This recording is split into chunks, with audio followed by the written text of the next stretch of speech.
heard many managers say this, executives. Situational leadership, it changed the way I manage people. I think it's the most practical model you'd ever get for leadership. It's good for first-line supervisor, it's good for a CEO, it's good for everyone to know and understand.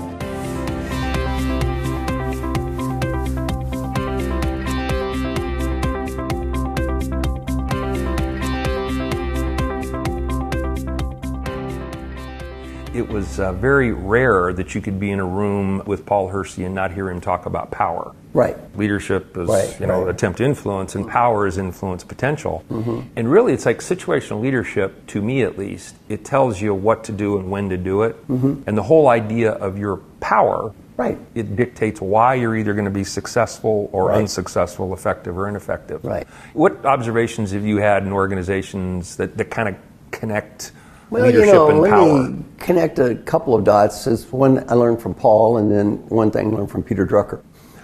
Paul talked about, power, your influence potential. And Peter Drucker taught me every decision in the world is made by the person who has the power to make the decision. Make peace with that. Not the best person, the right person, the smartest person, or a beautiful person. It's made by that person. Make peace with it. Well, connecting the two dots, the first thing is, one of the most common questions I'm asked, and I'm sure you've heard this 1,000 times, sounds like this. I'm working in a government organization, and I got this guy working for me. He's about 2 years from retirement. He's really a very mediocre performer. There's absolutely nothing I can do to change his performance appraisal at all. There's no way I'm going to fire him. It's just far too effort. He's not doing an awful job. He just shows up and does a mediocre job every day. How do I motivate him to be this enthusiastic and positive contributor and make a big difference?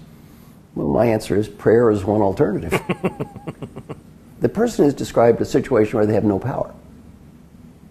Now, they might think they should have power, but they don't. They have no power. So the question is, back in Paul's terminology, how do I influence someone when I have absolutely no potential to influence someone? Well, the answer is, you don't. You work around it, you do the best you can do, but you can't change what you can't change. Yeah. Well, learning that, Peter Drucker has taught me that lesson, such a great lesson in life. Every decision is made by the person who has the power to make the decision. Make peace. The other thing Peter Drucker taught me is that person's customer. They don't have to buy, you sell. You sell what you can sell. Yeah. If you can sell it, you sell it. If you can't sell it, you let it go. Yeah. And something in my book, Triggers, I talk about this one question before you deal with any topic. Am I willing at this time to make the investment required to make a positive difference on this topic? If the answer is yes, go for it. If the answer is no, let it go. Move on. Move on. Else. As I've grown older, my level of aspiration in life has gone down and down and down, but my level of impact has gone up and up and up. Well, quit worrying about what I'm not going to change. Yeah. I'm not going to change it. I'm not going to change it. Yeah. Make peace. Make peace. Change what you can change. Can't change it. Let it go. Yeah. Let it go. Move on, right? Well, we waste so much time in life when we have no power over things we're not going to change. The thing I've learned is really put your focus on, am I going to have the power to make a difference? Mm-hmm. If you are, fantastic. If you're not, why? I mean, you're listening to those call-in sports shows where they're carping about the football coach. Yeah. Nobody cares what you think of the football coach, right? And by the way, the football players, they don't care about you. Very true. They Very don't care true. about you. People get all excited about this stuff, right? They don't care about you. So Kelly, my daughter Kelly's a professor at Northwestern. We did some research and we looked at meaning and happiness. And what we found is, if you want to have a great life, live your own life. Don't live vicariously other people's lives. And back to Paul's concept of power, do I have influence potential? Do I have the potential to make a difference? If you do, go for it. Yeah. Now, what I love about what you guys are teaching on power, though, is you give people a model. And you give them a model to look at various levels of power. And then they can use that model to focus on, how can I get the best leverage that I can in a specific situation? Mm-hmm. For example, one common case study is two case studies of power. One person is a senior vice president, 2 levels down from the CEO. One's the administrative assistant to the CEO. Who has the most power? Well, you think about it, in theory, the senior vice president has a whole lot more power than an administrative assistant. What is this senior vice president going to do to hurt the administrative assistant? Not much. Yeah. What can this assistant do to hurt him? Plenty. who really has the power here? Right? Oh, yeah. Yeah, so sometimes when you look at the concept of power, what I like about the way you guys teach this is you get out of this simplistic view that just because your box is higher up on some chart than someone else's, that means you definitely have more power than them.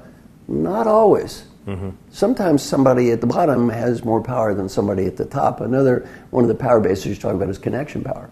Oh, yeah. Yeah, they may be connected with people that are important, all kinds of things. And I like the way you guys teach it, because what you do is you really cause people to think and analyze power, as opposed to making these naive assumptions. And when people make the naive assumptions, that's where they get lost in, quote, what should be. Yeah. Well, I'm the boss. I should have power to make this person go out and bust their butt. Well, that's nice. Theoretically, you should, but practically, you don't. Yeah.